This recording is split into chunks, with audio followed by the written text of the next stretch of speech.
Hello, and welcome to the Z-Hut. Today, I would like to show you how you can replace your drain plug, or drain valve, it's called as well, on an air compressor. Now, whether you got a big shop upright compressor like this, or maybe you got a smaller one like this, this is how you replace the valve. And virtually all air compressors are going to be about the same with the valve in the same place. They're all going to be on the bottom because that's where the water would be, and that's why you're draining it, is to get the moisture out of your tank. So now the older style drain valves, they did have a tendency to take a crap after a few years of heavy use, and that's what's happened to this tank. Now, I do drain this tank weekly. It does say on the tank itself to do it daily. Honestly, does anybody watching this video drain their tank daily? I mean, I know people that if they're lucky, they do it once a year, and that's me reminding them. But I drain mine weekly. Usually every Saturday, because I'm always out in the garage Saturday afternoon. So I just made it a habit. Just remember, in the afternoon, drain the water. Well, I tried to do that a couple days back. It broke. I actually got it sitting right here. And it was the old style, the one where you got to turn it in a bunch of turns before it starts working. Now, there is a way better, and they've actually all the newer compressors, and if you're replacing the drain valve on a newer compressor, this is what you're going to probably have right here.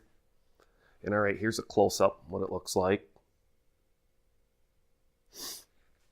So if you got an older compressor, you probably got the one that you got to turn in a bunch of turns to get it completely open. This one, you only have to turn it a quarter of a turn, and it opens. It's called a quarter turn ball drain valve. And I went to my local hardware store, picked this up. It was like $6 and some change.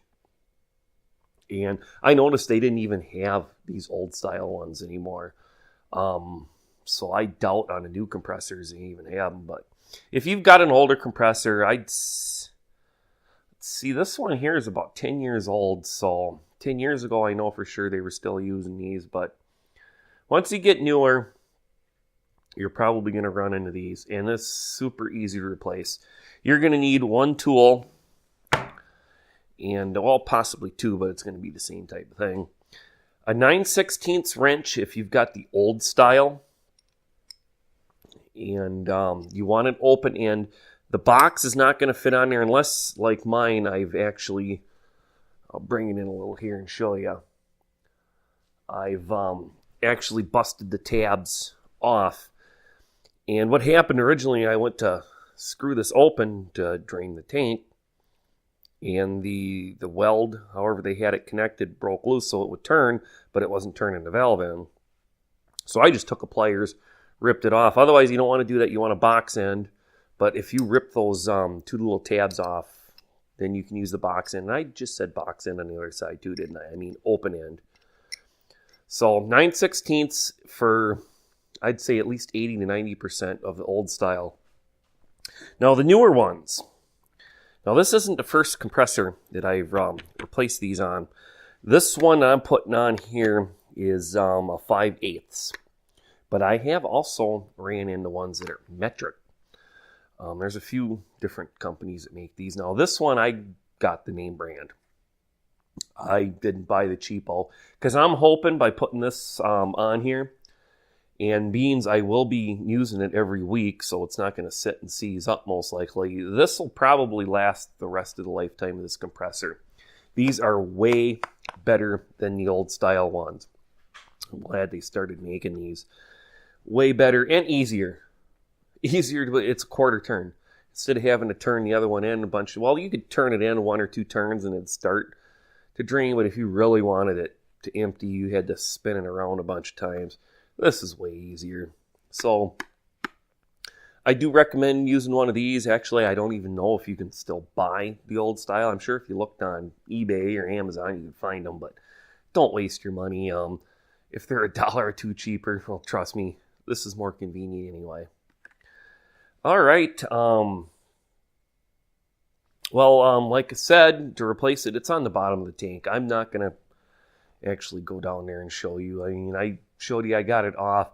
If you can't find the valve, and I'll show some more pictures here in a moment, what different styles on the bottom of some different tanks look like at the end of the video. If you can't find it, then it might not have one. And if it doesn't have one, I'd throw the damn thing away, because you're asking for injuries or death. Because if you do not drain your tank regularly, what'll happen is it'll start rusting, and one day it'll charge up and just go boom. And that's why I do mine weekly. I mean, it does say to do it daily, but I do it weekly and I don't get much out of it. I don't use it a super lot either, so that helps. But like I said, some people I know, they drain it yearly. I kind of don't even want to be in the garage when your tank is pressuring up, because I know what could actually happen. So, all right, with that, I would like to thank you for joining us here at the Z Hut today. Make sure to stay tuned, and I will show some pictures of some of the undersides and what it's going to look like to help you find out. So look for that at the after I'm done talking. So thank you for joining us here at the Z Hut today. If you found this information useful, please give me a thumbs up. I would appreciate it big time. I really would. So I hope you have a great day.